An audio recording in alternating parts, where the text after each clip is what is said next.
What up? What up? It's Brian back with the Blerding While Dad podcast. This week, um, I guess here's the thing. Um, I've been back and forth on it. I did a video about it or a live stream about it last week when it happened, and the inevitable topic of the day is Chud the Builder. Now, I don't want to spend a heck of a whole lot of time um parsing this and talking about offensive words and act like my feelings were hurt because he found um an untalented dude found that if saying the n-word, people didn't like it, and that's kind of that's what he rolled with. But I do want to spend some time um more or less talking about uh, really a lot of the stuff regarding surrounding Chud and why I knew this was coming. All right, so yeah, I know. Day late, dollar short, but I had some different thoughts about this entire Chud the Builder thing. So if you guys will humor me for a little bit of time, I will sit down and I will sit here and talk about this dickhead. um, but but that's just the top of the show. That's in the How Fucked Are We segment. And I got a couple of other things that I want to discuss that aren't um current event related as much. And um really dive into a little bit more of the life with ADHD. But I want to talk a little bit about grief and how grief with ADHD is kind of a different beast. Uh, it can be, it can feel different. And so I wanted to spend some time talking about that. And then, whatever else we get into, current events, topics of the day.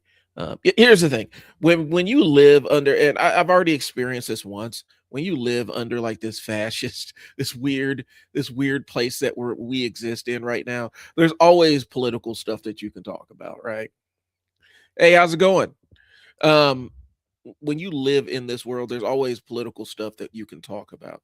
I think the challenge is um, not beating everybody over the head with the political club, because at the end of the day, we're stuck with this for another, what is it, 2026? We're stuck with this for another 2.5 years or whatever. Um, and so there's going to be plenty of other offenses that the tangerine in chief is going to create, and we're going to have lots of other things to talk about. And so if it comes up during the stream, we'll talk politics, but let's get into this entire thing. um, let's talk about Chud the Builder, and this kind of falls under How Fucked Are We. How Fucked Are We is really the segment I dedicate to current events. Okay. With Chud the Builder illustrates something very interesting in American media. And it's not new. None of this is new. There's nothing new about how American media frames um, black people in distress or suffering or being bothered, or dying, for that matter.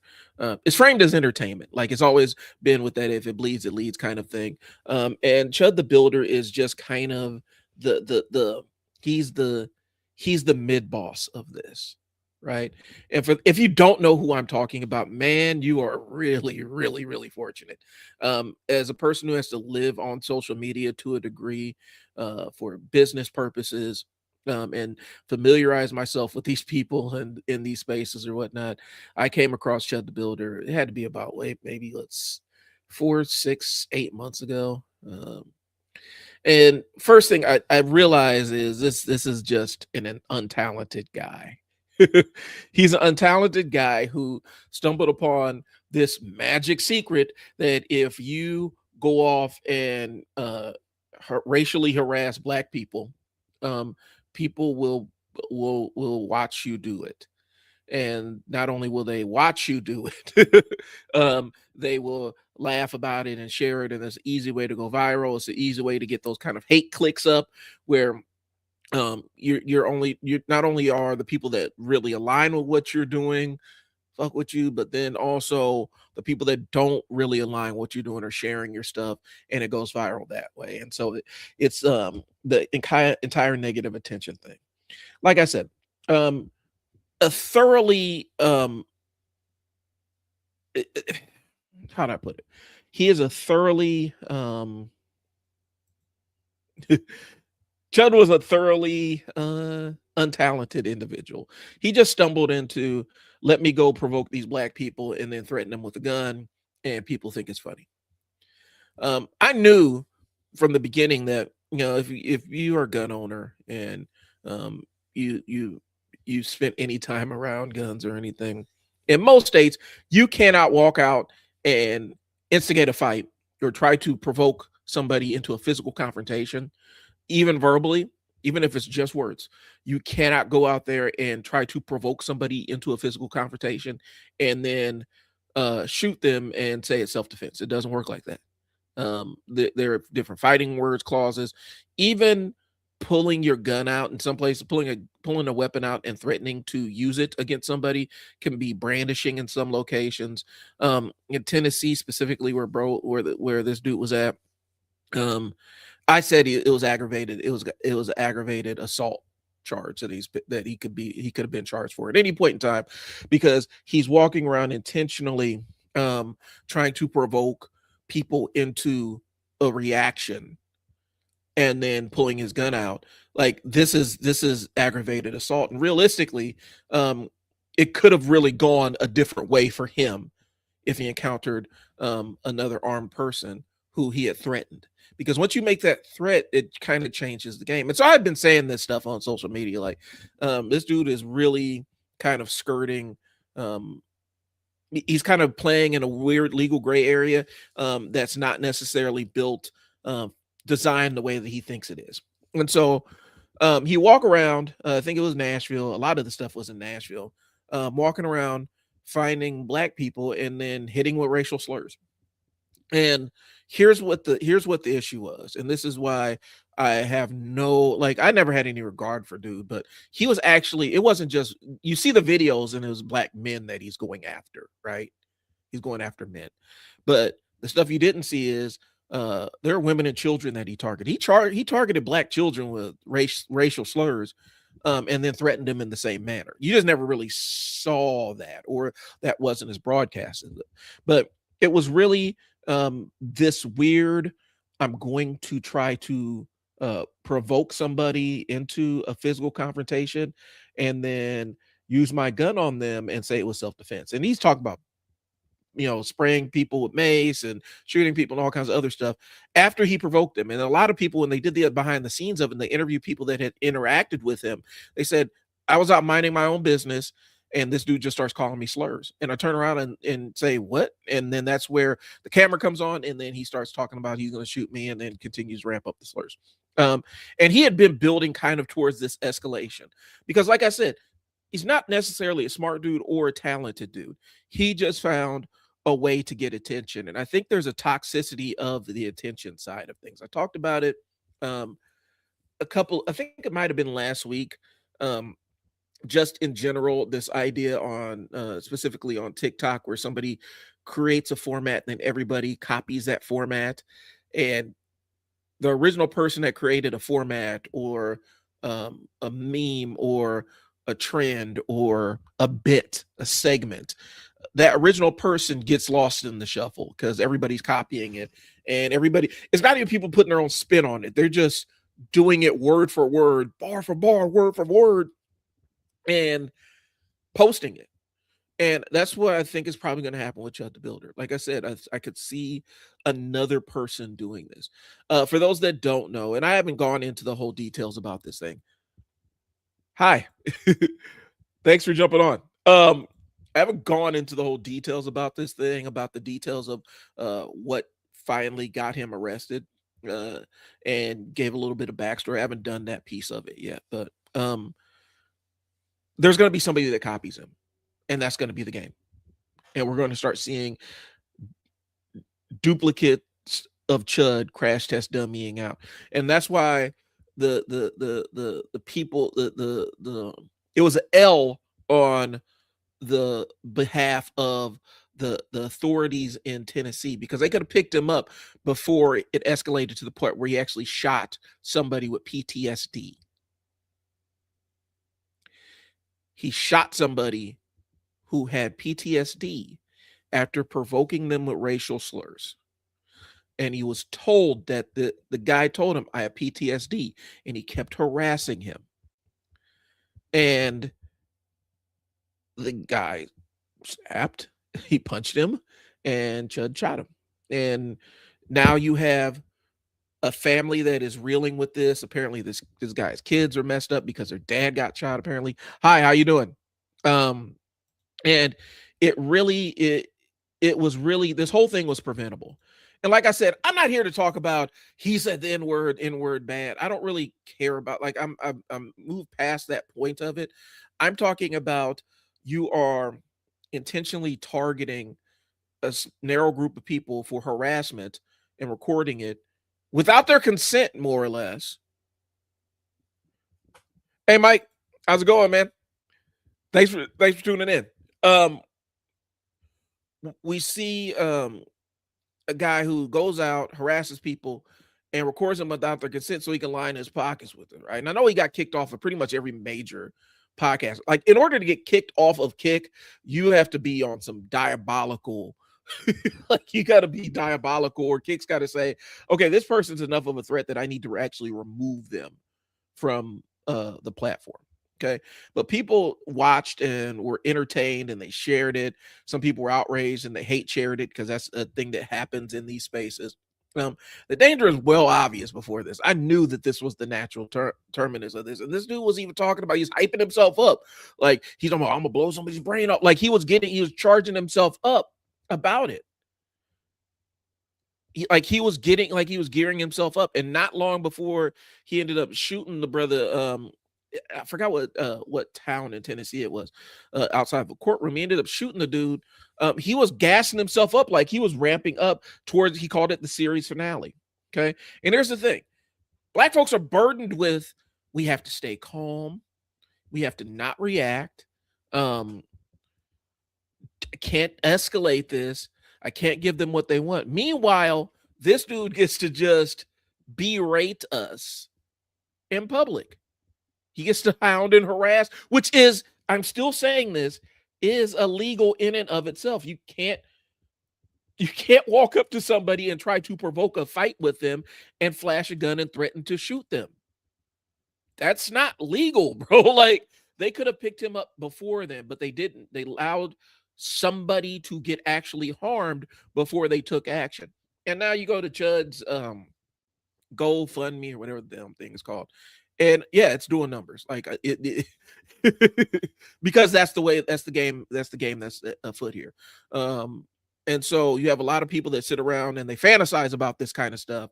And I don't know if you guys have seen the movie, movie, was it Falling Down by Michael Douglas? Like, a lot of people have that falling down kind of fantasy where they're going to rage out against all the groups that piss them off. And so they're kind of living vicariously through Chud the Builder doing this stuff. I knew he was going to jail as soon as it happened. As soon as I'm like, oh, that's what they're waiting on. And the unfortunate part is, this could have been prevented if the authorities had intervened earlier. This could have been prevented. But again, he targeted Black folks with this. I'm throwing this out there. Ain't no Black person could walk around with a camera threatening to shoot a bunch of anybody in public, but let alone white dudes. If a Black dude walked around like Chud the Builder, and just literally, that's all he did multiple times. He live streamed it to millions of people. They would have him op the paint. Like, he would be public enemy number one. And they would be trying to take him off the streets. It was assumed that what he was doing was kind of this, well, he's just threatening. He hasn't done anything yet. And there was a level of where, well, it's not harm yet. But imagine you walking out your house and somebody just, a stranger, you minding your own business, you out there with your kids, and some stranger just starts calling you slurs. How are you supposed to react to that? And I keep going back to this. I have to circle this point. I got to circle this point. He just wasn't targeting adults. There's a lady that said he walked up to her kids, her children, not teenagers, children, and started calling them slurs. And when she's like, why are you doing that? He basically, what you gonna do about it? That's bully behavior. That is a person that feels like I can bully people with my gun and all this other stuff. Crazy work. So and it's not a free speech thing, right? Like, again, it's against the law. What he's doing is against the actual law. It's not just he's saying the forbidden word, it's him actually going out and threatening to harm people after trying to provoke them. So the warning sign isn't less real because it hasn't turned into a casualty yet, right? The signpost was flashing pretty widely and loud. Hey, how's it going? Nice to see you again. Yeah, we got a couple of people. Mike, what's going on, man? Like, drop some in the chat if you're in watching. Say what's up. We're talking Chud the Builder. And how this was kind of a inevitable. It was kind of the inevitable thing. And it goes to a larger piece of how violence or threats of violence are almost framed as entertainment in the news cycle. It always has been that. But it also kind of gives a distorted sense of how much violence there actually is in the world, because when you look at like crime statistics, like people like to quote, violence is actually trending down. We just see it on the 24-hour news loop, and we're seeing it affect narrowly targeted communities. And so the other side is Chud the Builder kind of falls into that Trap Lord Ross kind of thing for me, where it's exploitative of it's exploitative of Black people and using us as kind of entertainment, and we're not really viewed as humans. It removes our humanity, to be honest with you. But the thing is, he flattened harassment into free speech, and it was really avoiding responsibility for him. It was targeted behavior, it's repetition, and intimidation. You couldn't do most people couldn't just walk around doing this. Like, you can't just walk around calling somebody out their name, and then when they say, "What did you say to me?" you flash your gun or threaten to actually shoot them and expect that you're not going to have some kind of police contact at some point in time. That is not legal. That is not protected speech. I'm sorry, y'all. And then you're creating fear and discomfort, and you're singling out one person or one group. Sorry. And so I think people try to minimize what he actually did. And like I said, I wouldn't be surprised if he got some slap on the wrist for this, and he's out in a year or something trying to rebuild what he lost. Okay. And I think we got to get past this concept of racial slurs and public confrontations aren't just edgy speech. Okay. These could be considered threats of intimidation, especially the way that he rolled with them, because he tied them to, if you say anything, or if you challenge me on this, I'm going to shoot you. And I think that's that's the component that people are necessarily missing. But it's content driven harassment. Like, he actually got paid from platforms who were running ads on his content, and they put money in his pocket to do this. And so now you have major corporations that are by proxy paying him to do this. It's a whole mess. And like I said, lots of people could have stepped in before to prevent this. Okay. And they set it up so that the Black person who, because it was always Black people, like I seen him go after a couple of white dudes, but it was always like, you punk or beta or whatever. But it was never like really targeted, trying to provoke them into a reaction. The only people he really did that with was Black folks. And it was content driven. Like, again, there's going to be like, I don't know how many people are going to have to go out here and get hurt for the vibes, but I've seen Kick kick streams where little dudes walking around in Miami harassing people and hitting people and ended up getting slapped up. Like, I don't know who he was or whatnot, but he was walking around snatching food off of people's plates and all kinds of other stuff just so that he could get attention on social media. At some point in time, there's something desperately broken with you where you need that level of attention all the time for really providing nothing. You're not doing anything that requires any talent. You're not necessarily entertaining. You're just somebody out there for the vibes. It's not even Jackass. It's not even like Johnny Knoxville. Hi, I'm Johnny Knoxville. This is Jackass level of stuff. You know, this is I'm going out there and deliberately ruining somebody's day or actually interjecting stress into their existence for no real reason. Okay. So whatever with the Chud thing, I don't know. Dude's in jail. Dalton Etherly, I think that's his real name. I am not putting him up on my screen. If you don't know who he is, you can look at you can find his mugshot online somewhere. I am not putting that not putting that dickhead on my show. That's just it. But he's in jail now. I'm actually I had a longer video about this entire thing. That's kind of my reaction to when he got arrested. That actually should be I uploaded it. It should be going live here pretty short. It should be available for you to check out. But it's more my longer thoughts about the Chud the Builder thing. It sucks. And it's kind of like it's one of those things that gives you a little bit of it kind of dims your view of reality a little bit. It is what it is. All right. So a hard pivot. So this is kind of a character issues thing, and I was kind of thinking about this. It's something that's been on my mind and on my heart. And I actually wrote a long time ago when I used to write blogs about comic book characters and fictional and stuff like that. You know, I was really leaning into my writing bag. I wrote this entire piece, you know, and it was called, I think it was Black Lives Matter in the age of, you know, comic books or whatnot, or comic books in the age of Black Lives Matter, or whatever. And so one of the pieces was the seeing how Black characters exist in isolation in works of media is always kind of a jarring thing. Um, and so I want to spend a little bit of time talking about this. And so, and it's really kind of jumping off on me because I'm actually, those that don't know, I'm rereading Stephen King's Dark Tower series just because it's one of my favorite works of fiction. So I'm rereading the whole thing and kind of talking about it as I progress through the books. And one of the things that was really interesting is the Black character who's one of the main characters, Susanna.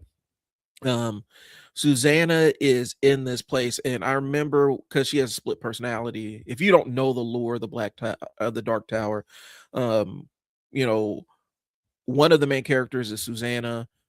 Susanna has a split personality, and so Susanna represents the merged side of the personality of, I think it's Odetta Walker and Detta Holmes. I could be flipping it around. I could be saying it could be Detta Walker and Odetta Holmes. Um, Odetta Holmes was you know, she was active in the civil rights era and things along those lines. She had lost both of her legs under her knees after being attacked by this serial killer or whatnot. And more or less, she had interacted with him twice in her life. I'm trying not to get too far into spoilers. She interacted with him twice in life, and basically, one was a massive head trauma, and it caused a split personality. Now, I understand that this is a book of fiction, and so if you're looking for the scientific side of things, you're probably not going to find it there. But anyway, long story short, when they first introduced Odetta Holmes into the story, and it's something I picked up on real quick.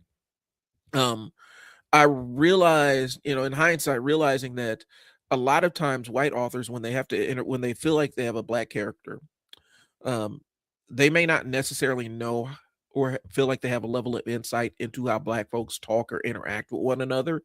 And so immediately you're going to take this Black, brown, indigenous character and remove them from the group of other black, brown, and indigenous people and drop them into where they're the only black, brown, or indigenous person in this group of white folks. And that's what they did with Odetta. So Stephen King never really had to write her interacting with other black people unless it was in a flashback and she's talking directly to her mom or dad. And you see that pretty often. I see it in comic books specifically because it's more interesting in comic books because every hero has their own individual story, individual narrative, or whatnot. And oftentimes they're introduced. And so you have to understand, you are immersed in their backstory and in their lore and in their community and stuff. And um it just is a jarring thing. And one of the things that jumped out at me was I was reading, it had to be Hudlin when he did the Marriage of Storm and Black Panther. Hold on one second. I'll get to your comment in 1 second. The thing that really jumped out at me was the Marriage of Storm and Black Panther. And one of the pieces in there, one of the bits in there that was really interesting was um they had and those that don't know, the Red, White, and Black, I believe that it was. I can never remember the author's name, even though I've read it 1,000 times. Basically, it's Captain America, the Truth, Red, White, and Black. And basically, it's we've taken the Captain America mythos and introduced it into introduced the Tuskegee experiment into it. And basically, it's about a group of black super soldiers that underwent the Captain America treatment or whatnot, and it's kind of their story. So anyway, one of the main characters in that story um, is and it's not Isaiah Bradley. Yeah, it is. It's Isaiah Bradley. Isaiah Bradley is one of the main characters in there, and Isaiah Bradley was the first Black Captain America, and so when he's a guest at Storm and Black Panther's wedding, he is a guest of honor, right? The nuance that I loved in that story, way it was written, was the black characters really like were in reverence, like all the black heroes were in reverence of him, like in awe of him, and a lot of the white characters didn't have a clue of who he was, because a lot of times we have people in our community that we hold in reverence, and if you're not in community with black folks, you're not going to know who these people are, and that's kind of how it was reflected. All right, hold on. Let me get into some comments here. I love diversity, but the thing about black people is they can be just like white people, but they can also be black and have a black culture. I think, yeah, I think the piece I'm getting to is there's no such thing as acting black, but black experience is something you can never really ignore. That's true. There's a level of familiarity within a community. Um, just idioms and like this story where Isaiah Bradley was kind of held in reverence amongst the black heroes, and a lot of the white heroes didn't really know who he was. There are little beats that are subtle like that. You know, I was sitting there, like I remember sitting there watching, it had to be CW's Flash or something. I'm like, where bro get shaped up at? Like, you know what I'm saying? Like, I'm having these conversations, like, where does he get hair care product from? It sounds full of white people. And so little nuances like that, where we're not just in isolation. And I think oftentimes it's easier to take that black person or indigenous person or person of color and drop them and treat them like they are just an island unto themselves. They don't have any friends, they don't have any family, ain't got no people, and they're just there, and we never hear anything about them. And it kind of reduces their character to simply somebody who just exists in the periphery of the white characters that we're supposed to care about.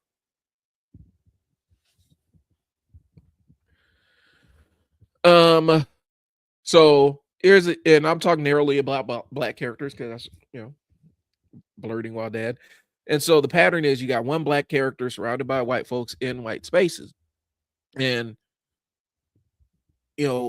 emotional reference points that don't really necessarily center that character, and there's not really they don't really show the dynamic, the black family dynamic. You never get a chance to see their friend group or anything along those lines, or the other people that they hang out with when they're not around this said group of white folks. And there's no interaction with their own community, and so you never get a sense of where that character came from, and it rings hollow. That's why when they took Static and rolled out the cartoon Static Shock, that was pretty dope. Like, you got a chance, when they animated the Dakotaverse, you actually got a chance to see a black character in community with other black folks, but also white folks, but also Latino folks and stuff like that. And we treated each group like it had its own community, but then it had a larger community that was a part of. I thought that was dope. And I think the reason why this happens is some writers don't really know how black folks interact and white folks aren't around, and so they just avoid it. It's kind of like the whole thing. My argument for Cyborg a long time ago was this. I feel like we had a character of Cyborg, and I feel like what happened with him was we don't necessarily know how to write a convincing black teenager, so we're just going to age him up and put him in the Justice League. That's what I think what happened with Cyborg. And it's unfortunate, but at least somebody had some awareness to know we don't necessarily know how to write this character. The only thing is like, so why not bring in a, a black comic book writer who we do, they do exist. I would like to be amongst their number, and have them narrowly write for Cyborg at the time. Now, this is, when they were kind of really revamping Justice League and trying to modernize it, and they said, let's put Cyborg in the Justice League for whatever reason. I like Cyborg in the Teen Titans, whatever. But, for whatever reason, because I remember, even on, what was it, the Challenge of Super Friends or whatever, where they're fighting Darkseid, and Cyborg is just randomly on the team as a grown man. And I know that he's an older teenager. I became familiar with him as an older teenager in the Teen Titans books. But I think that's what happens a lot of times. You have this character that is not white, that the author may not necessarily feel comfortable writing them interacting with other people of whatever their cultural group is, and so they just put them in isolation. They're just there by themselves on an island, and so that's what happens. And here's the thing. I know that we're probably going to get somebody like, well, what about black characters writing white characters? The one thing that I need to understand is, one thing I need to get y'all to understand is this. And I want you to understand this. Black, brown, and indigenous people, we often have to, in order to interact, in order to make it through the society, we often have to code switch, or not even code switch, but we have to be able to operate in a world that is considered, white, more or less. We have to learn how to operate. We have to know how to operate and navigate white spaces, and know white mores and ways that white folks interact with one another and stuff like that, and kind of mask to a degree. And that's just how it goes. And so when we write white characters, it comes from, now, when we write white characters, it comes from that knowledge of we have to live in a white world. Like, we got to exist. We have to know how to exist in white spaces. White folks don't necessarily have to exist in other spaces like that. They're not forced to on a daily basis. And so there's a lot of resources to figure out how to write characters now. There is, I think, one of the best resources is ask a person, if you're writing a character that you don't share a cultural identity with, then either find somebody to help you write them and use them as and help them shape the character, or just bring on somebody to write that specific character. It's kind of cool to add a black character, even if you don't know how to write black people for corporations like Marvel and DC. There's no excuse. I think the other side is they realize that there are black people in their audience that are paying them money. And so, when you're paying somebody, when you have a group of people in your space and in your audience paying you money, you need to write characters that represent them. Black people are in the audience. Black people read comic books forever. It's only recently that these corporations have noticed it, but we read comic books, we go watch movies just like everybody else. And so, yeah, put us in, allow one of us to be on the screen. You have to write stuff for the audience too. And the audience, I think a lot of times it's assumed that the audience is just narrowly white folks, and that's not the case. Okay. And so, Marvel and DC, they're not dumb. Well, DC kind of is, because they're kind of getting called out for not having any black characters on a flagship book for, we're going on almost 3 years now, I think, where they have their own standalone book that's not a mini series, that's not in an alternate reality, that's a mainline DC ongoing book. There's absence of black folks. And I know they'll say, well, black comics don't sell and blah, blah, blah, blah, blah. But a lot of times when you realize how the comic book industry works, black comics don't even get, if the comic book shop ain't ordering it, it gets really, really hard to gauge what comic books sell and what comic books that don't, because the comic book shop is really the ones that are shaping the reading consumption patterns of people who only read comic books from comic book shops, who still go out and get the physical media. So I don't want to get into that side of it. So what happens is the writers don't know how to write black interactions or whatnot, or how they think black people interact, and they don't want to. They don't want to look foolish, and I get it. You don't want to write in something that's unfamiliar with you, but at the same time, they don't take that extra step and add, and so they don't get to take the extra step and ask, and so they can write racism, trauma, and conflict and outsider status. And that's what happened with Stephen King when he wrote Susanna Dean, Odetta Walker, Odetta Holmes. When he was writing that character in isolation, I feel like he didn't necessarily feel confident. He had her voice, but he didn't have the voice of a lot of other black people that would have been in community with her. And so when you see that character in the Dark Tower books, it's more times than not, it's her talking to a white person, even though she was a civil rights worker, and she would have been in conversations with other black folks. And I'm saying this because Stephen King was still one of my favorite authors, and we can't say, well, they would have just been minor characters. There are so many minor characters in the Dark Tower that they have to make a wiki just so you can keep up with who is who. They may have 1 or 2 lines in the whole series, but they still have a wiki article to them. The only one that doesn't, there aren't any minor black characters in the Dark Tower series. Okay.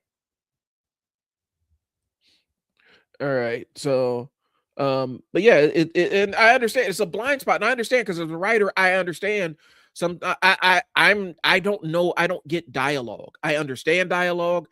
I don't know the physical, like for me, the physical rules of writing dialogue are hard. And so, I can't just not write dialogue when I'm writing stuff. So I have to kind of suck it up and use a resource to help me write dialogue. Just the physical rules of how dialogue looks on page has always been confounding to me. I know the rules, but it just always looks weird to me.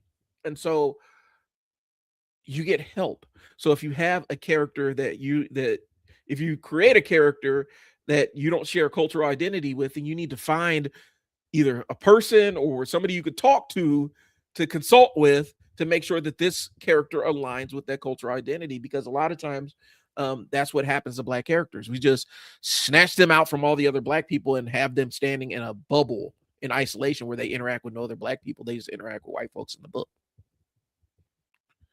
All right, comment. When franchises race swap characters and comic adaptations for modern audiences, does it feel patronizing? No. And I'm gonna tell you why. Because it didn't feel patronizing when for the last 120 years that we've had visual media. Every time that we see Cleopatra or John Wayne playing Genghis Khan and all the other stuff, you know, it wasn't if it wasn't patronizing then, which it was, but I think it is a degree of, okay, so now it's no fun when the rabbit got the gun. Now I will say this, I don't get mad about it because these are fictional characters. That's one. Two, unless there is a necessary reason for this character to be this race, I feel like it's kind of a free game kind of thing. You can move characters around as you want. Now, like if we're talking about like Storm, who has a very African past, and I know there are white people in Africa before any smart asses jump on here, but has a very African past, and stuff like that, where a lot of her character is based on being black. Like you got it, like swapping out that character doesn't make any sense. Okay. There's a couple of other examples, like Sunfire. He's Japanese. You can't just swap him out because a lot of his character is built on being Japanese. But they ain't got no problem with Sunspot making Sunspot a light-skinned Brazilian, or he's Afro-Brazilian, bro. Like they've done it before. And so I don't necessarily feel like it's patronizing. I feel like people expect, they feel a certain kind of way about it. And I don't know. I just don't think it's necessarily insulting. I think it's insulting when the character is presented poorly. Like, when they swapped, when I was mad, I wasn't even mad, on the Gunslinger with the Dark Tower, when they actually decided to make a movie out of it and fumble that franchise to hell. They brought in Idris. He was perfect for the role of Roland. I don't have an issue with that piece of it. I think it's more how the person that you swap into the role does and carries the role forward. But I know people were mad about the Black Superman, and it's like, so what race were Superman? Like, when last time we did a census on Krypton, what race were Kryptonians?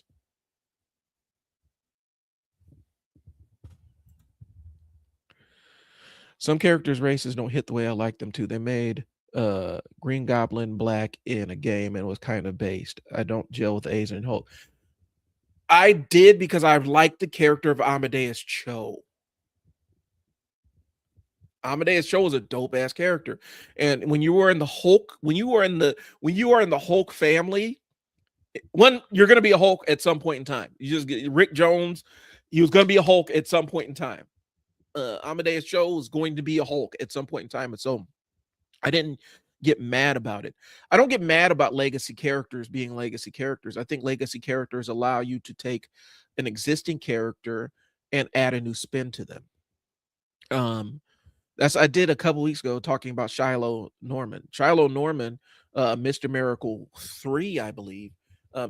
Jack Kirby created Shiloh Norman as a black character who was a disciple of Mr. Miracle, a student of Mr. Miracle 1 and 2. Okay. But when they did it, people were acting like he was just this brand new character. Why you gotta make Mr. Miracle black? Well, I mean, he was the apprentice of Scott Free, and I forgot what the name of the original Mr. Miracle was, but he was the apprentice of both of them. Wouldn't it make sense, if you're going to kill off the new gods, that he's going to be the new Mr. Miracle? He already existed. He's not a made-up character. He's just black. I think legacy characters do have a space in that. And I think legacy characters allow you to take an existing character and add a new spin to it. Just like Captain America as a legacy character, where we have Captain America Bucky, we have Captain America Sam. Both bring their own dimensions to the character, the role of Captain America when they fulfilled that role of Captain America. They had different personalities than Steve Rogers. Okay. Miles Morales, Spider-Man, a completely different take on the character of Spider-Man. I think it adds a layer of nuance to existing characters. Black Batman works incredibly well. Black Superman doesn't matter because he doesn't represent a race. He represents the goodness of humanity.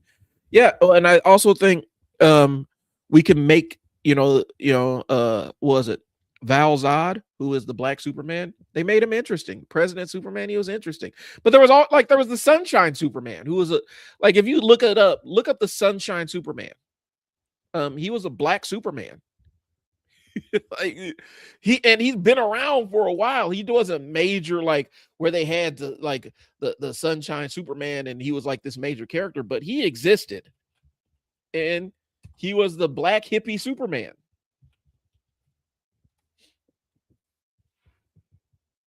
I saw it. Yeah, he's the Black hippie Superman. I don't have a problem with legacy characters taking on other races. They can make it easy. I think it was Steve Rogers. Let's see. You make him a woman. As long as you keep the same beats of the character, I mean, you can reimagine a character anyway. Look at what they're doing with Absolute Batman, where Batman hasn't been interesting like this as a character in a long time. And they changed a lot of the way he grew up. Make Catwoman black. It doesn't, it actually fits the tone of the book. Okay. I don't care about color and ethnicity. I just hope they don't make them fat or something like that. A fat superhero will be silly. I don't think so. Because when we talk about fat superheroes, if we're talking about raw strength, and I'm telling you this as somebody who lifts heavy things for fun,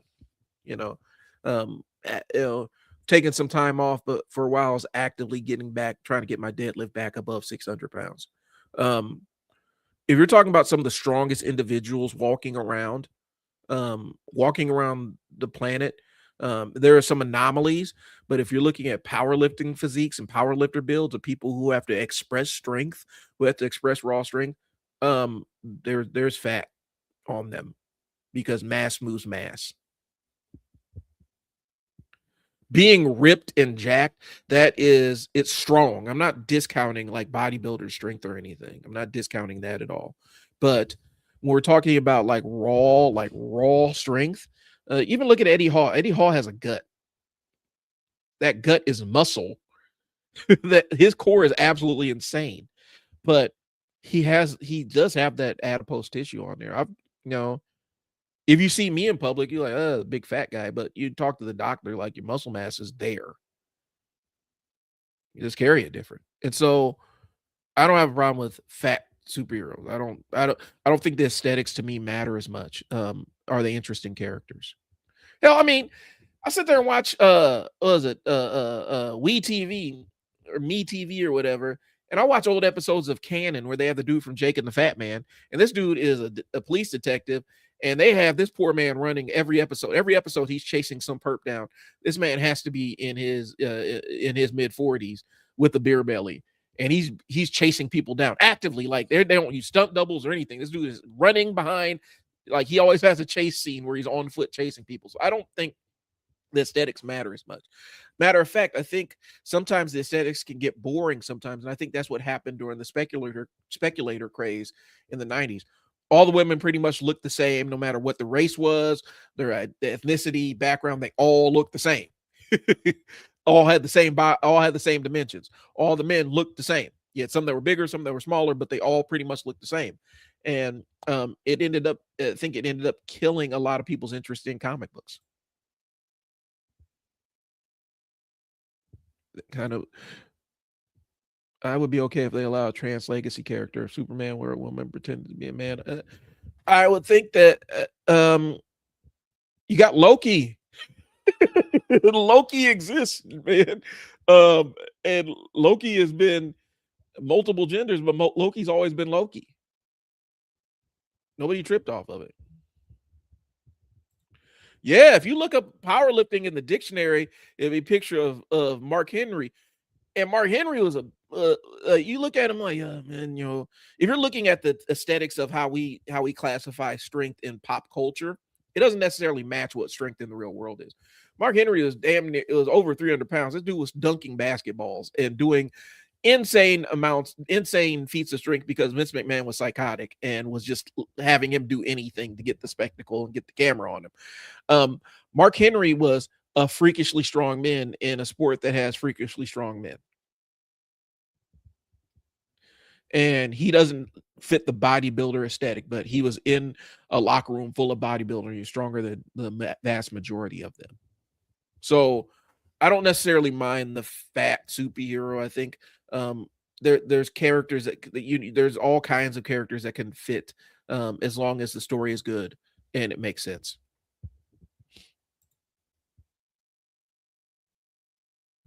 Nah, that's not true. That's not true.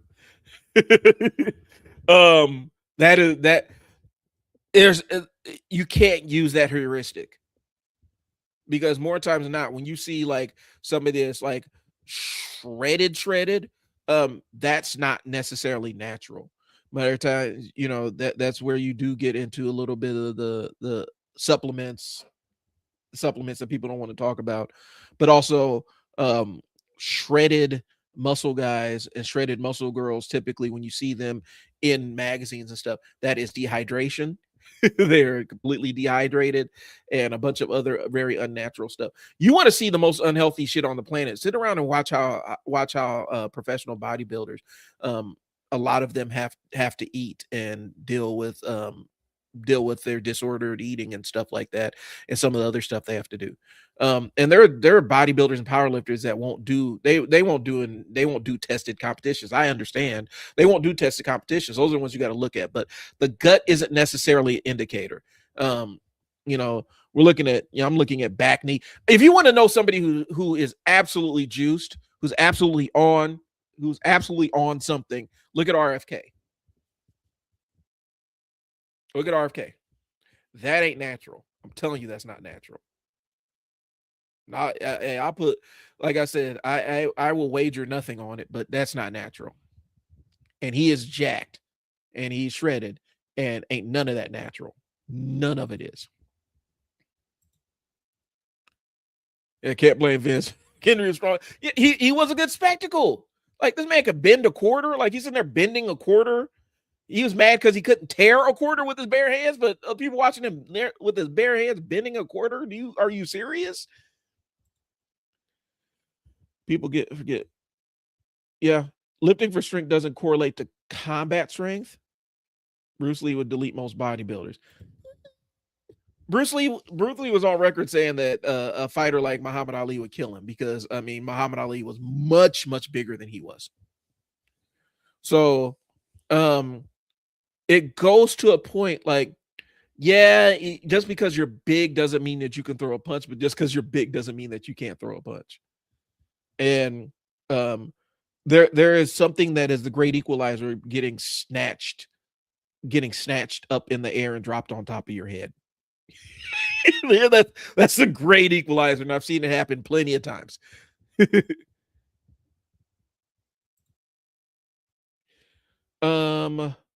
You seen RFK doing pull-up? I've seen that. Just because he's doing that doesn't mean. I've seen lots of guys that were on gear do all kinds of like regular workouts. It doesn't mean, the thing we got to understand about steroids and all the other stuff. And I'm not trying to get this answer, so I'm not going to talk too much about it. The thing is, you can't start that stuff and not be working out and expect to have the muscles and all the other stuff. It just doesn't work like that. You still got to work out. And a lot of times, if you're not a strong guy, just taking steroids and lifting weights isn't going to make you a strong guy unless you're on some kind of program or something. It's not going to give you the strength advantage over people that train consistently and stuff. Now, if you train consistently, it could take you from, the way I use it is like the way I phrase it is, the all the drugs and supplements and everything. If you're already a strong individual who works out all the time, it could take you from great to really great, but it's not going to take you from good to great. RFK still works out. There's no way that man has that kind of muscle tone at his age. It just doesn't work like that. And to put it on, to build it, like to bulk the way that he has, it doesn't happen naturally. I'm sorry, it just doesn't.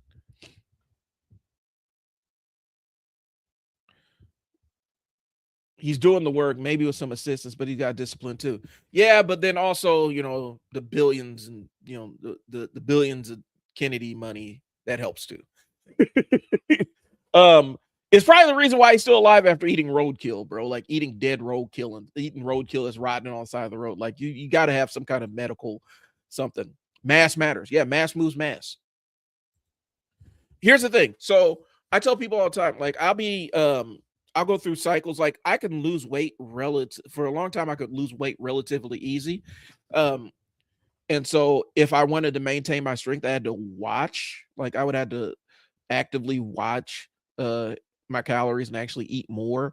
Because what happens is, as I started losing weight and getting more ripped, like getting more development and more definition and everything, I was actually actively losing strength.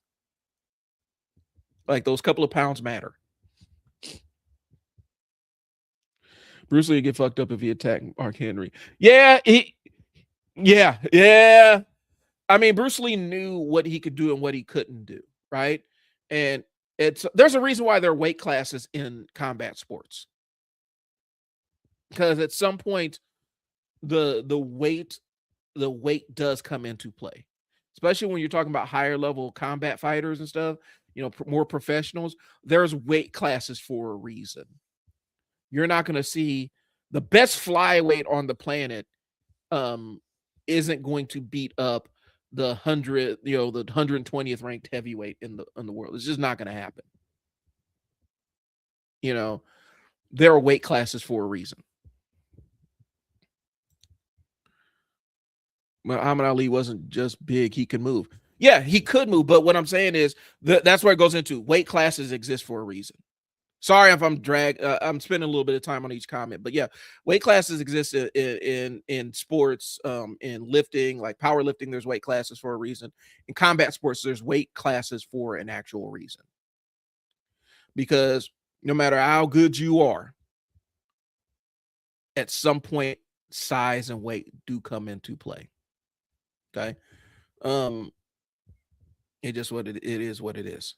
That's why, here's the thing.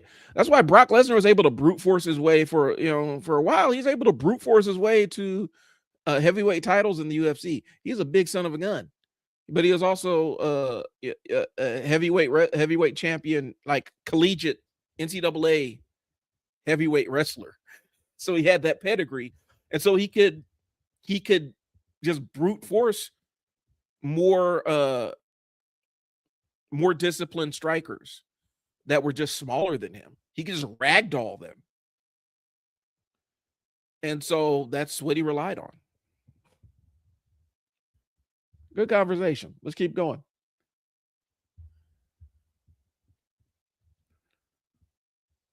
Yeah, Brock got that Viking and them other hormones. Like I said, Brock is an absolute freak of nature. Like, I remember watching him in one of his UFC fights. They were doing the training side, and this dude, he had cut weight to 285 so he could make super heavyweight limit. If he cut down to 285, his walking around weight was over 300 pounds. I'm sitting there watching this dude work out. And it's kind of my inspiration to do it. Because I'm like, okay, I want to be like him doing the pull-ups. And so around 265, 285, I got to the point where I'd finish out my exercise. I finish out my workout with 4 sets of whatever. I think it was 4 sets of 5. No, it was longer. It was like I'm doing my other. It was 3 sets of 15 chin-ups. And so I was like 285, and that's how I finish every workout. Because I'm like, I wanted to be like Brock, so I trained to get to that point. Dude was freakishly strong, insanely strong, and he's a freak of nature. He's an outlier in terms of strength. Even at his age, he's an outlier. He's older than me. He's an outlier.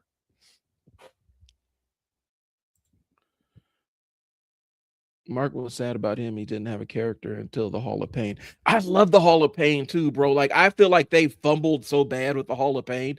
I think they could have done a lot with him because it was so menacing. It was, the entire way they brought him up on stage and the back, showing the audience, you're showing how big his back is, and he's going to come out and hurt people.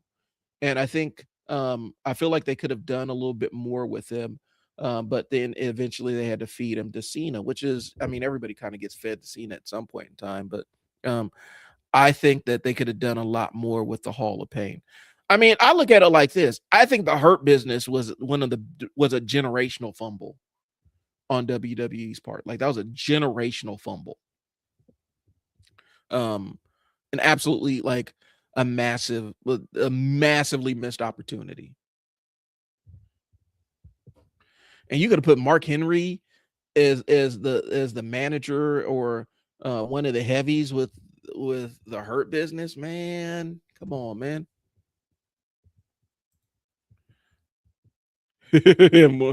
No doubt he's doing more. Vikings don't give a shit about fairness. You damn right. And they brought him back. Like, they brought Brock Lesnar back. Like, they had Obafemi beat him cleanly. And I think they're gonna do kind of the Goldberg thing, the way that they did Goldberg and Brock Lesnar. They keep pushing Roman because Roman was what Triple H wanted to be. I think but Roman's also the most bankable. Like, you put the camera on Roman, he is the guy. Like, you could put like he's the most bankable guy in terms of crossover appeal. Like, you could put him in movies and stuff like that. Eventually, it's probably going to happen with Rhea Ripley too, where you start seeing her take on movie projects and things along those lines.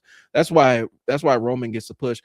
Vince fumbled Roman for a lot of years, bro. Like, I think Roman would be talked about a lot on a lot higher basis if Vince wasn't so insistent on not letting him play the complete and total asshole he was in Florida Championship Wrestling.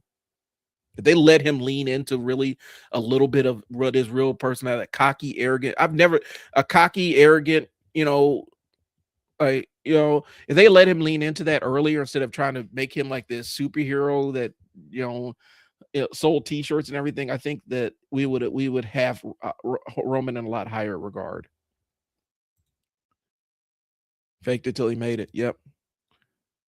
But he's still better. He's a lot better than when he started. Like I said, I wish that they would have let him be.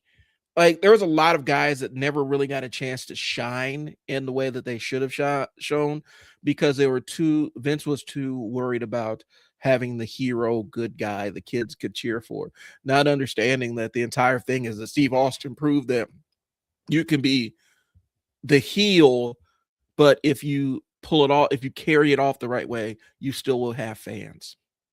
I feel like that's the fumble they're making with LA Knight right now too. I am way off my sorry, y'all. I'm a nerd and I got sidetracked with wrestling talk. We can keep it going, but I want to keep powering through.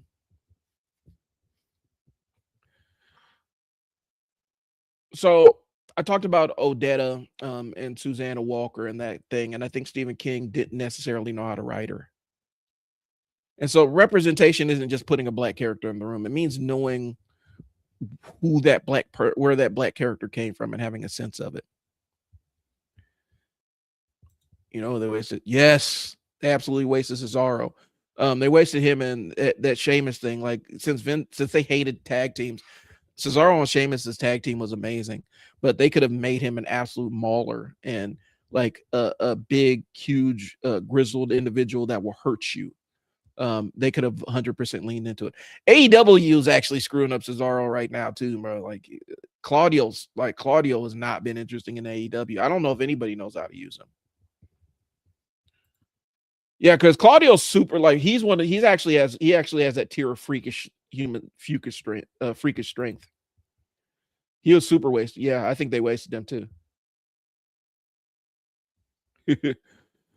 Yeah, about these bots jump on here all the time. But yeah, I think that they botched Cesaro, but he's getting botched right now too.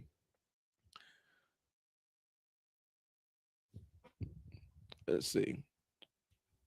So, I guess to wrap up what I was saying, give some depth some depth to black and brown characters and not just have them as the only representative of their group in the room just because the writer doesn't necessarily know how to write them.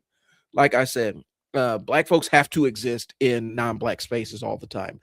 The inverse is not true of white writers all the time. And you see really weird stuff. Like even some of my favorite writers have some really, really, really weird ideas um, about black folks. Like I love, as much as I love Garth Ennis, like I always will have funk with him about Barracuda and some of the ways Barracuda acted in Punisher Max. Like it's just like he's just this weird stereotype. Um, who's the one that came up with the Black Hulk in Ultimate Marvel Universe? You remember the Black Hulk, who like the Black Hulk where he was a nerd. He was a black nerd who became the Hulk, and all of a sudden he's a pimp and all kinds of other weird stuff. We could have kept that. We could have kept all of that. And I have a feeling that it's enemy of the channel, Mark Miller, who did that. It's on site with Mark Miller, bro. I'm not even gonna hold you. It's on site with Mark Miller, bro. Yeah, Leonard Williams, Tyrone Cash. Who created him, bro? Who created Tyrone Cash? I have a feeling it's Mark Miller, bro. It is Mark Miller. Damn it, I knew it. It's on site with Mark Miller, bro. Like the beef is real with that dude. I'm kind of on that Garth Ennis, like it's on site, bro. I think I think the thing that makes Cyborg hard to write is you have this black character who was a teenager and the white writer didn't know how to write a black teenager. And it was a mismatch. He didn't sound like David F. Walker. He did a lot of really, really good writing with Cyborg. Like his Cyborg series was phenomenal. And he captured the voice and tonation of a Cyborg. But for a long time, Cyborg existed as this weird black teenager off on his own that didn't have the voice of any black teenager that I knew. And there was a weird disconnect. I always had weird issues with how they presented Cyborg. I watched Cesaro pick up the Big Show and just walk from the center ring and dumped his ass over the top rope New Orleans at WrestleMania 30. It was legit one of the most impressive things I've ever seen. Right. Even though Big Show wanted to be picked up, that's impressive because I tore 3 muscles in my back watching that. Big son of a gun. I don't think so. I don't think people really understand the kind of strength it takes to pick people up and move them. Now, I watched Brock Lesnar pick up men that didn't want to be picked up. I watched Rampage Jackson back when he was fighting in Pride. I watched him pick up men who had been trained not to be picked up and muscled them up in the air and did like power bombs and stuff on them. That is absolutely freakishly insane strength. When you could pick up a wrestler who was trained not to be picked up, that's freakishly strong. Pick up Big Show by the ankles, right? And that's an awkward position too. Yeah, because your center of gravity's off, and it's a lot harder to pick things up. Like a lot of times when you're picking stuff up, like even in the weight room, the first thing you got to get is your root. You got to root your gravity. You got to get your center of gravity under control. Otherwise, you're going to have a failed lift. Even when you're doing bench, rooting your feet into the ground and really getting your sense of center of gravity established is going to be the difference between a big bench and a little bench. And so I think people don't understand a lot of times. It's just that mind muscle connection, and Cesaro had it. I watched him. Like I think it was a snatch. I think he did a 1-arm snatch on a barbell of like 135 pounds. Freak strength, bro. Like that is not normal levels of strength.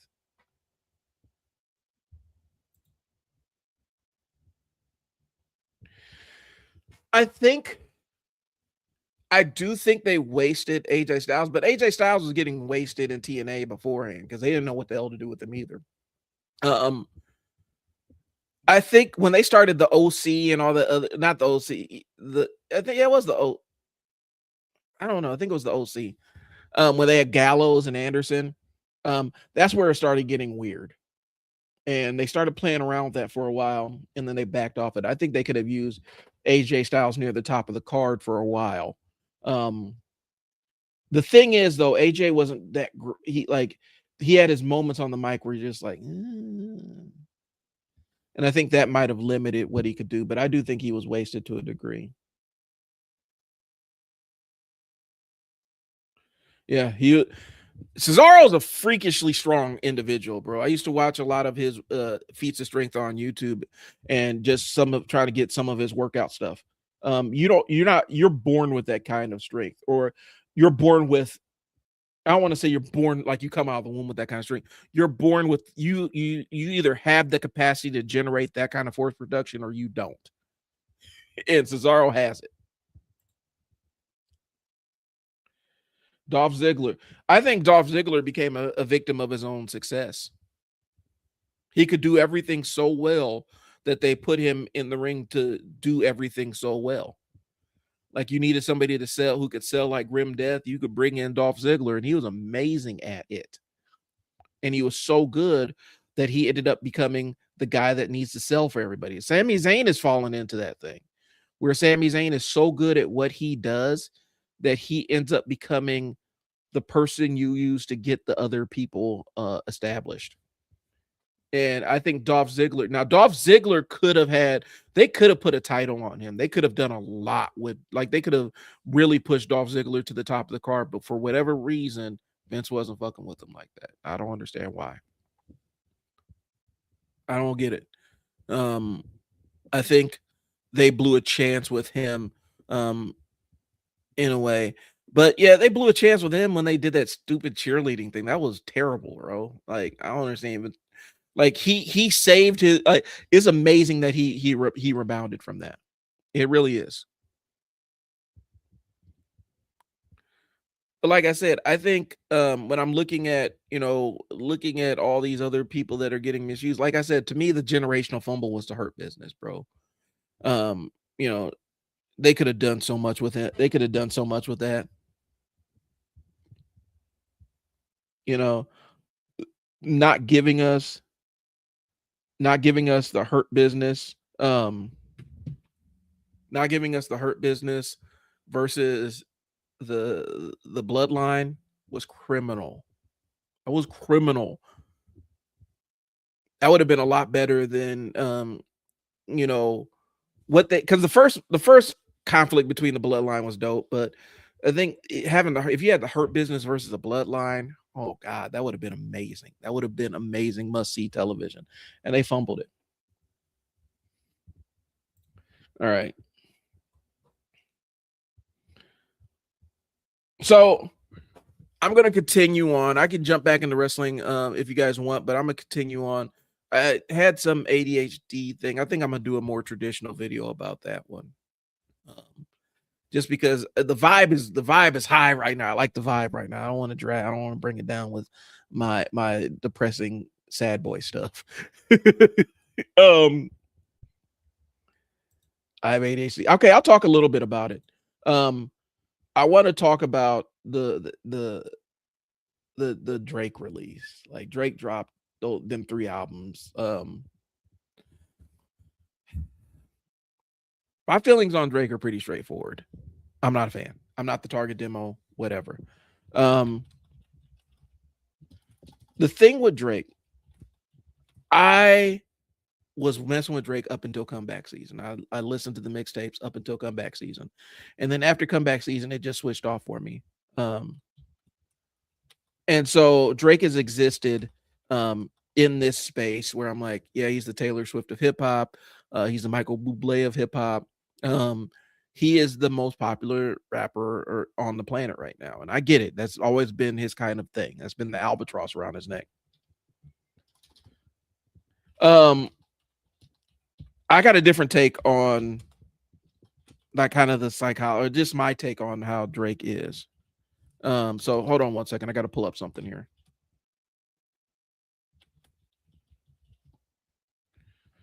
So, and I can't remember the date. I fucked with Drake hard in high school, but he stuck around too long. Um, I think one of the things is my issue, and and this is just my take on Drake's music, and I'm jumping a little bit ahead of my notes. But and for those that don't know, he dropped Iceman, Habiti, or whatever we say that, and Maid of Honor. I powered through listening to all three of them, so I could have these opinions on it. So yeah. Um, I think Drake, when I look at Drake, I see a guy who is a hip hop head. He listened to a lot of the rappers I listen to. He, of course, I know he listened to Fonte from Little Brother because that's who he rhymed like. Like immediately after comeback season, he started rhyming like Elzai and Fonte from Little Brother. But when it comes to Drake, I think he wanted the audience of hip hop heads who are like him, who are into like a little bit more underground, not as mainstream. I see him on, he's always on the battle rap stages and whatnot. And the audience that he got were the hip hop fans that he didn't want to be like, if that makes sense. So follow my line of logic on this one. He's trying to get into that pro era. So I agree. Drake wanted one audience, and he took over an audience that he didn't necessarily want. He's resentful that these aren't the same audiences. And so we're going to separate Aubrey Graham, the hip hop head, from Drake, the superstar rapper, a little bit. Okay. So Aubrey was a hip hop head. He was a rap nerd. There are hip hop nerds. There are gun nerds. There are rap nerds. Like these exist. There are different nerdisms and nerd communities for a lot of different interests. I talk about gun nerds all the time. They're nerds about guns. Just because they have guns, they think it doesn't make them nerds. They're nerds who like guns. That's what I'm getting into. And so I'm getting into that. Kendrick is what he wanted to be. So Drake was a hip hop head. Okay. He was always hanging around battle rappers.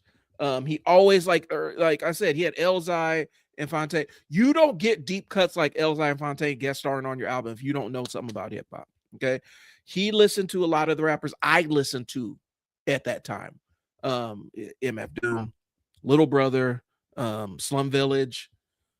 He wanted to like Most Def to a degree. Like he wanted those fans. He wanted fans of those MCs in his fan base. Like I said, watching him hover around battle rappers was weird, but I understood it. He wanted to be seen. He wanted to be respected as one of those MCs that he grew up listening to. And what he got was soccer moms who have to make a playlist and stuff like that. So the audience he wanted was those the fans that listened to the stuff that he listened to. He seemed to want battle rap fans and people that were listening to bars, like people who bought the Slaughterhouse albums, were into Royce, had Joel Ortiz's mixtapes, had Crooked Eyes mixtapes. The hip hop heads, the hip hop nerds, the ones who bought mixtapes, the lyricism fans and stuff like that. And so, the Dilla fans, all of them. So Roots, Little Brother, Royce, Elzai, Black Milk, Random Acts. If you're ever looking for an amazing record, amazing collab, Sean Price, Guilty Simpson, and Black Milk. It's called Random Acts, Random AXE. Amazing record. And even Joe, I think one of the reasons why Joe Budden gets on his nerves, because he idolized Joe Budden, like, to a degree, and then the more modern fans, or more modern era, is going to be like your J. Cole fans, your Kendrick fans, mainstream rap fans who still want the bars. Okay. He didn't just want listeners. He wanted the fans of the kind of fans that he was. Okay. He wanted the kind of fan that he was. He wanted respect, but he wanted respect, but he captured the attention economy, and he didn't want them. And so the audience he actually got were like pop rap fans, like people who like a good sense of pop music, popular music, playlist listeners, casual hip hop fans, people that are listening for the vibes. Okay. Um, yeah, MF Doom is really good. He became the Backstreet Boys of rap. You could see some influences in like Capital C's and Kendrick. Like I think he wanted to be Drake fans are about to kill me for this. He wanted Kendrick's fans. He wanted his fans to be Kendrick's fans, like Kendrick's fan base. That's why it cuts hard for him. I think his feelings were hurt by Mos Def when Mos Def said, "I listen, Drake is kind of music that you hear at Target to go shopping." Of course, the Joe Budden things pissed him off, and so I think that he wanted the esteem and respect of these rappers he looked up to, and they don't, and it bothers him. And so when he starts all this other stuff, when he starts all this, when like on the Iceman was really like it was kind of this weird bitchy whiny kind of thing. Like I give him room. I give Drake a lot of leeway because I expected him to come back and respond to the GNX stuff and all the stuff with Kendrick from a couple years ago. I expected that was going to happen. I think one of the issues is, and this is something that it really came across as like, if you're going to be mad about it and have the aggression in your bars. If you're going to act like it's not bothering you, then be nonchalant in your bars. What Drake did in his responses, especially on Iceman, it was this weird passive aggressive kind of tone nation. It just all three albums felt like he was just getting these to get out of his contract, which they said it was. And these weren't really meant to stick around because he dropped 40 some odd tracks in total on those three albums. And it still doesn't measure up to the 12 that were on GNX. Like, when I listen to Drake's three albums, you're just like, okay, so is this it? I'm wanting a little bit more. Well, when you listen to those albums, you want more stuff you can kind of vibe with, but you kind of get tired of it after a while. Like, okay, enough, man. Like it took me an entire weekend to get through those three albums. It was a tough listen. When GNX, it's like, okay, I want another song, bro. Like I want another song. Like I would like to hear the stuff that didn't make GNX. I wanted to hear more. Like with Drake's albums, I had enough, kind of like it was enough, but you're still leaving wanting more. Whereas GNX, there was not enough, and you actually are actively craving more. Oh, don't do Tyler like that. Don't do Tyler like that. Don't do Tyler.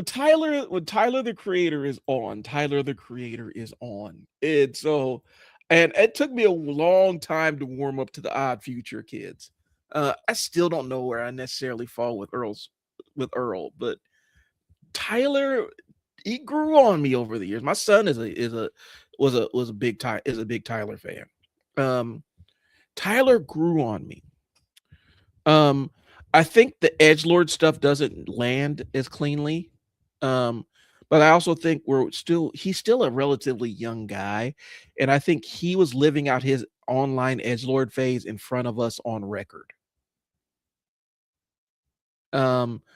But Tyler is the one that's actually an artist. Like he has an ear and he actually really, really, really cares about what he puts out there. And I think to me that's refreshing, where there's not this mercenary intent where I just got to drop this record. It's intentful when he drops it. He means for it to matter when he puts the stuff out there. And that, I think part of me, that's something that's really missing in hip hop, where it's become so mercenary. It's not just hip hop. Rock music's going through the same fucking thing. Where it's super, super mercenary, like incredibly mercenary, and people are just putting out bullshit to put it out.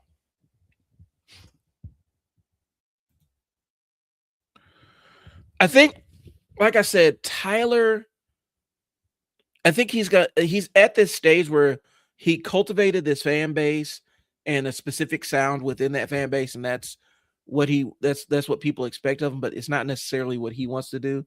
And Tyler is actually an artist. I mess with Tyler, the creator. Like he's a fan of hip hop. Like that's why I can't as much as little. I don't. People see I clown Drake all the time. I don't have a lot of regard for Drake, the MC. I might like Aubrey Graham. I think I probably would, because he's a hip hop nerd. I respect Tyler, the creator, because Tyler is a fan of this genre. He is a fan of the music. And we're seeing a lot of people that aren't fans of the music, they're fans of the vibe. That's where you get Aiden Ross and XQC. They're fans of the vibe, they're fans of the aesthetic, but they're not fans of the music. And so, and of the culture. They're not fans of that. They're fans of the vibe, and aesthetic.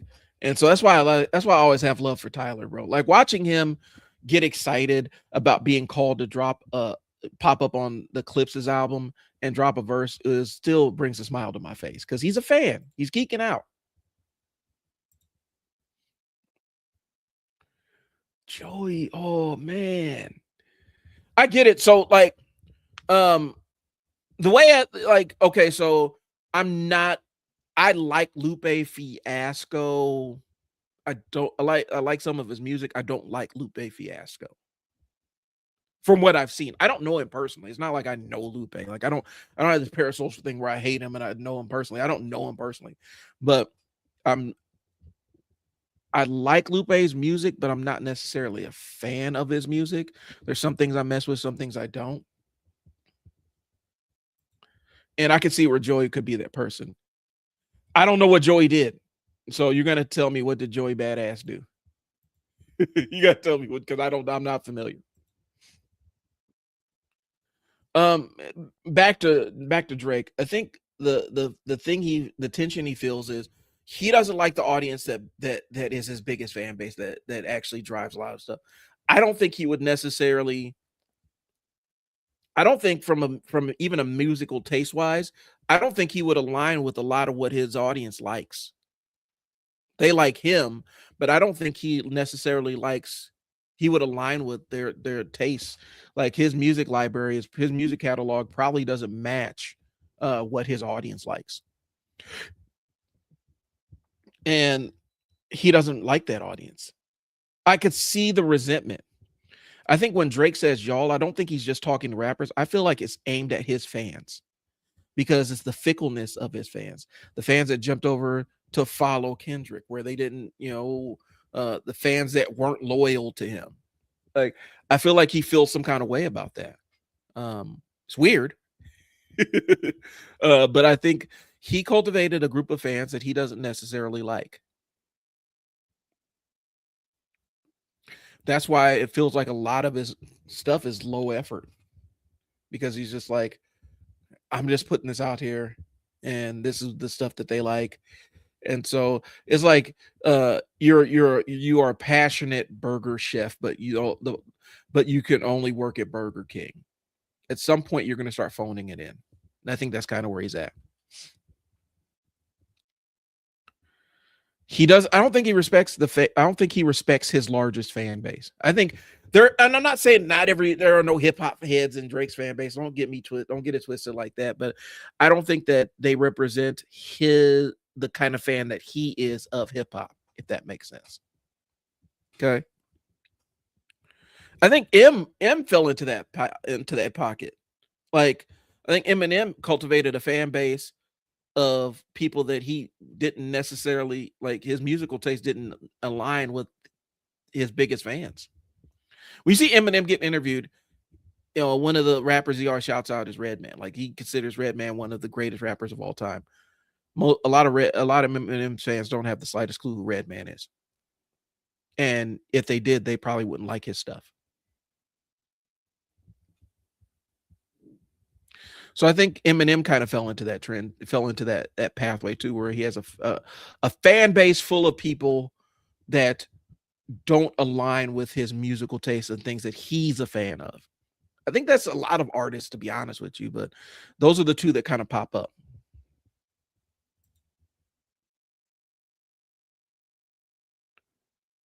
Yeah, with Joe. So with Joe, he brought capital around the wrong people, and I feel like that's one of the reasons he died. But it's not really necessarily anything he did. It just gives me the ick. I understand that. Like Drake, the Millie Bobby Brown thing and Drake's weirdness around older teenage women, not older teenage women, older teenage girls, um, younger teenage girls in general gives me the ick. I don't necessarily know that he's done anything with them, but the way that he acts around them and some of the public stuff that's come out, I just I don't have a lot of esteem for that. I don't have a lot of respect for it. So I get it. Um, but yeah, I think that Drake and him are kind of in that same boat where Eminem's largest fans don't like if Eminem sat down and talked to his biggest fans and compared what's in their who their favorite artists are versus who his favorite artists are, he wouldn't find a lot of common ground outside of his stuff. He came up on Royce and Trick and a lot of those Detroit cats. And then you start expanding out and you start getting to like, Boot Camp Click and Helter Skelter and all them. And you could kind of see what informed Eminem's palette coming up. And a lot of his most diehard fans, they have no clue of who a lot of the people that Eminem cites as influences. Like they wouldn't listen to them. They wouldn't like them. And I think Drake is kind of in that same boat. You became very mainstream. I think to a degree for an artist to survive, you have to have that level of it because um, the music industry is brutal enough. It's a lot easier now than it used to be to break in because they've kind of democratized a lot of entry points to the music industry. But one thing that has happened is they shorten the runway for a new artist to build an audience. And so you have to go after the biggest audience possible because your window to actually be the new artist on the scene is so damn small.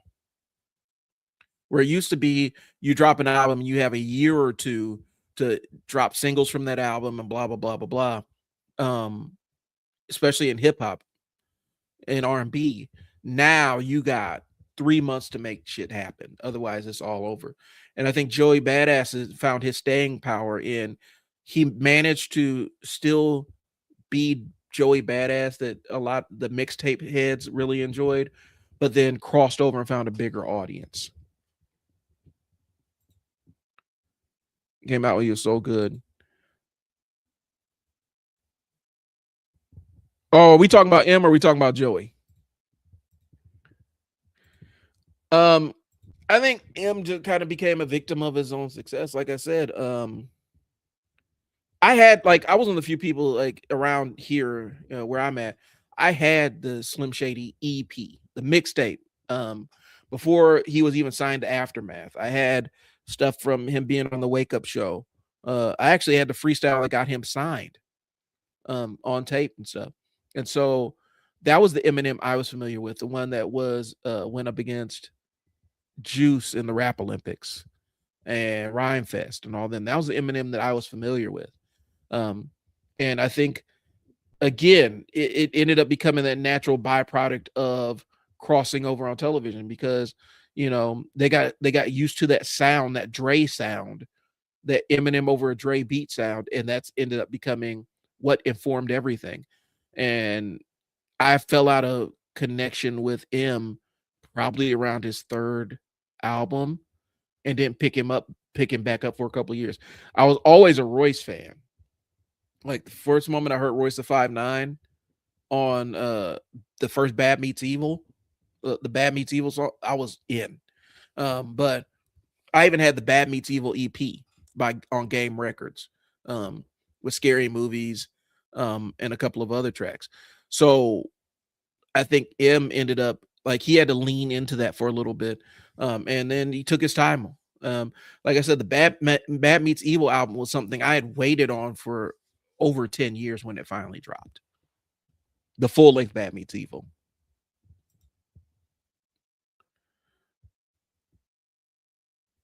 few rappers that could do anything he wanted, like a rapper wouldn't worry about systematic racism in the music industry.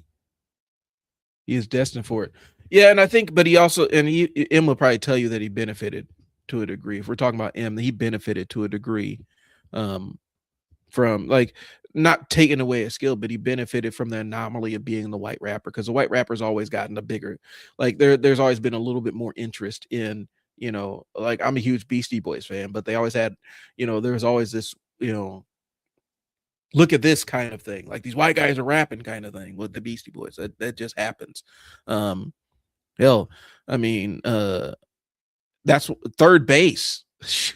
And I'm a huge Third Base fan. But Third Base kind of got the benefit of that, of being the white rapper, in the proficient white rapper in doing the black genre of music. So there is some racial politics that do go into that. Not saying that's the only reason why M was famous or anything, but there is a layer of being the white rapper who can do the thing. That's why Justin Timberlake was considered an R&B singer for a while, and people are talking about Justin Timberlake versus Usher, because he's the blue-eyed soul, the white boy that can sing, and so they're going to elevate him to a degree. Not saying he doesn't have the talent, but he's the anomaly, if you will. And there's always space for the anomaly in black music. The non-black person that can who can perform the black music. That's always been kind of a thing. Again, I don't like to use the Vanilla Ice as always, but I mean, that did elevate Vanilla Ice to a degree. Just was what it was. He had a crossover appeal that no black rapper outside of MC Hammer could really compete with. But I look at the contemporaries that came out. The reason why Third Base, even though Third Base was huge, they didn't have the they didn't have the entire commercial aesthetic and appeal, kind of like a Vanilla Ice did. That makes sense. So let's talk. Like I said, with Drake, his empire was built on popularity, but he kind of shocked when his audience is a pop based audience. And I think that's always been the dichotomy. I don't think he necessarily likes his audience that way. Sorry. He wants his audience to be hip hop heads. He wants hip hop heads to love him and respect him and give him that same deference that they give, your Black Thoughts, or your Kendricks and stuff like that. And that's gonna haunt him until he finally lets go of it and finally makes an actual hip hop record. Like, he decides to stop going with the Drake sound that sells a lot of records and gets back into his bag as an MC and leans more into the hip hop stuff. And I don't know if that ship has already sailed on him or not. Drake knows the medium, but he made it too easy. Yeah, he wanted the radio. Radio hits are easy for him, but I don't think he necessarily respects the radio hits. I don't know. Like I said, I'm psychoanalyzing a complete and utter stranger, and so that's how parasocial of me. But that's just my take on listening to his music, seeing him in interviews and stuff like that, and knowing who the artists are that he considered his inspiration coming up. While he was, even the early interviews where he's still doing Degrassi, and it was still kind of seen as this meme or joke that he was a rapper, a musician too. Listening to who he idolized, who he put on a pedestal. At the end of the day, those are the ones, when you talk about artist inspiration in the early days of artist career, when they talk about their inspirations, those are the ones that typically are the ones I imagine or you're going to hold closer to your heart. And those are the ones that you're going to try to chase. Taylor Swift too. She's an incredible writer, but she does. Yeah, because you got to pay the bills.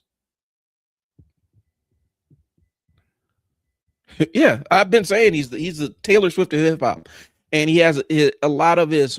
And I'm not going to diminish all of his fans, because I'm cool with some of his fans, but I do say that he is the Taylor Swift of hip hop, and a lot of them are Swifties because they're not fans of the music, they're fans of the vibes.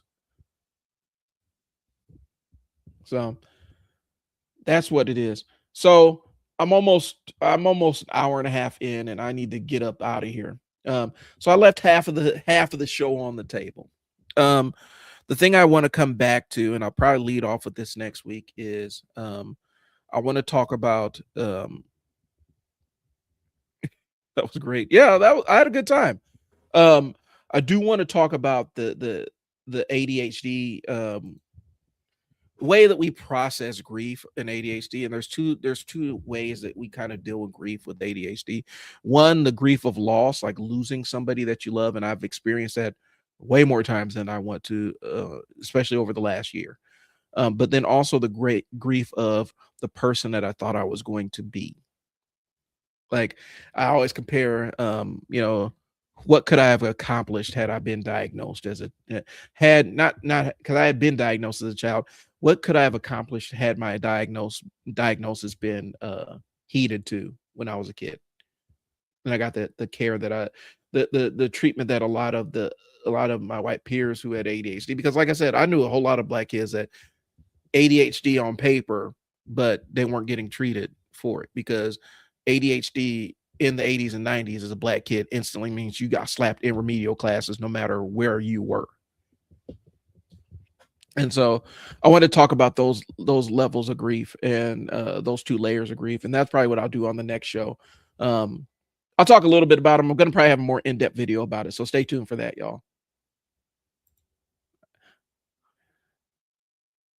Yeah, you didn't just fail. The world isn't made for us. It's not. And I don't even see it necessarily as a failure. Like, I have two businesses. I run a nonprofit. Um, I consult with a lot of people that have money and have very successful companies and businesses and brands and stuff. I don't necessarily see it as a failure, but it took a long time to get here, and I feel like I wonder what my road would have looked like had I been medicated, or had I had the framework to navigate this world with my neurodivergence, as opposed to where it was constantly working against me. And I felt like I was going crazy because something was wrong with my brain. And I felt like there was a secret that people weren't letting me in on. So I think that's what I'll talk about next time. I'm gonna wrap this up. I do appreciate you. Thanks for tuning in. Um, don't listen to the Drake, y'all. Just say I'm just playing. Anyway, I'll talk to you guys later. Peace.